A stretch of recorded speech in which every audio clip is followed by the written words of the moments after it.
Тазару жалпы ұлттық экологиялық акция шеңберінде Қаныш Сәтпаев атындағы нөмір 61 мектеп лицейінің оқушылары мен мұғалімдері болып сенбілікке шықтық. Олай болса, мұғалімдеріміз бен оқушыларымыздың пікірін білейік.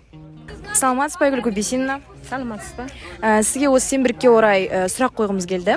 Сіздің осы сенбілікке шығудағы мақсатыңыз қандай?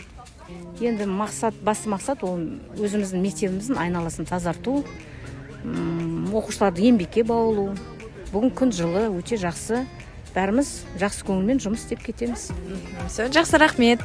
Сәлем, Ануар. Сәлем. Саған бір қояр сұрағым бар.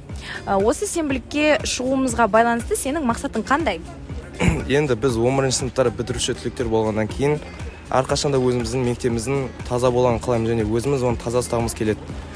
Сондықтан да мектебімізді 10-11 сыныптар болып бүгінгі сенбілікке шығып отырмыз. Енді барша кішкентай сыныптарға бізден үлгі алып, өз мектептерін таза ұстауға шақырамыз.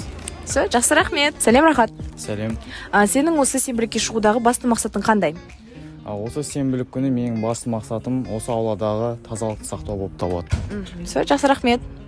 Сәлем, аяулым. Сәлем. Сенің осы сенбілікке шығудағы басты мақсатың қандай? Осы сенбілікке мектептің ауласын тазалап, кішкентай балаларға үлгі болу. Жақсы, рахмет. Сәлем, Ерасыл. Сәлем. Сенің осы сенбілікке шығудағы басты мақсатың қандай? Осы мектептің көркеуіне үлес қосу. Сол болды. Жақсы, рахмет. Тазалық табалдырықтан басталады демекші, қоршаған ортаның тазалығын сақтау әрбір азаматымыздың борышы.